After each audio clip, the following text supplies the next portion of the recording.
क्या middle east में आखिरकार जंग थमने जा रही है या ये सिर्फ 10 दिन की खामोशी है जिसके बाद फिर बारूद गूंजेगा। दुनिया की निगाहें उस बड़े ऐलान पर टिक गई हैं जो अमेरिकी राष्ट्रपति डोनाल्ड ट्रंप ने किया है।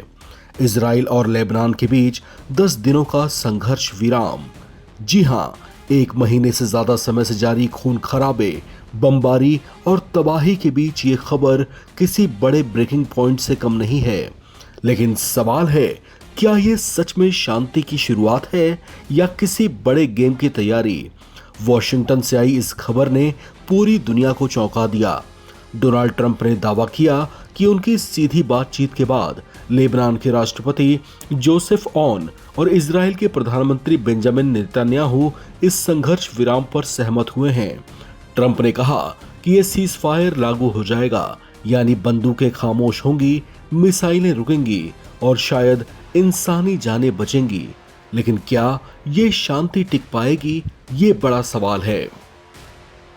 दरअसल ये संघर्ष सिर्फ 2 देशों के बीच नहीं है, इसके पीछे बड़ा नाम है हिजबुल्लाह। ईरान समर्थित इस संगठन के खिलाफ इजराइल की सैन्य कार्रवाई ने लेबनान को हिलाकर रख दिया है। सैकड़ों नागरिकों की मौत, हजारों घायल और पूरे इलाके में तबाही का मंजर। ऐसे में ये 10 दिनों का संघर्ष विराम एक राहत जरूर है, लेकिन स्थायी समाधान नहीं है। सबसे चौंकाने वाली बात यह है कि 34 साल बाद वॉशिंगटन डीसी में इजराइल और लेबनान के बीच सीधी बातचीत हुई। ये वही बातचीत है जिसने इस सीज फायर की नींव रखी।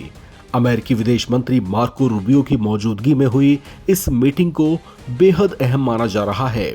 सवाल ये भी उठ रहे हैं कि क्या अमेरिका इस पूरे खेल में सिर्फ मध्यस्थ है या असली प्लेयर। ट्रंप यही नहीं रुके, उन्होंने इसे अपनी बड़ी कूटनीतिक जीत बताते हुए कहा कि वो अब तक दुनिया के 9 बड़े संघर्ष सुलझा चुके हैं और ये उनका 10वां मिशन है। उन्होंने उपराष्ट्रपति जेडी वेंस और अपनी टीम को निर्देश दिया है कि वो इस अस्थायी संघर्ष विराम को स्थायी शांति में बदलें। लेकिन क्या ये इतना आसान है? क्या सिर्फ 10 दिनों में दशकों की दुश्मनी को खत्म किया जा सकता है?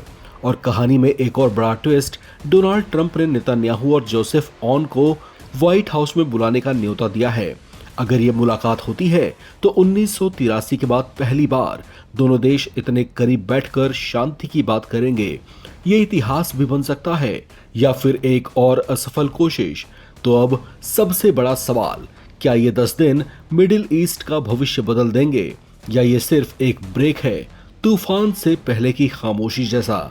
क्योंकि जमीनी हकीकत यह है कि जब तक हिजबुल्लाह और इजराइल के बीच असली समझौता नहीं होता, तब तक यह संघर्ष पूरी तरह खत्म नहीं होगा।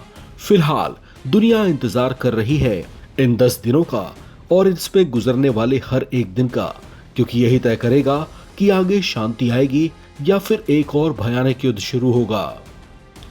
इस खबर में फिलहाल इतना ही। बाकी अपडेट्स के लिए आप बने रहें नवभारत टाइम्स के साथ।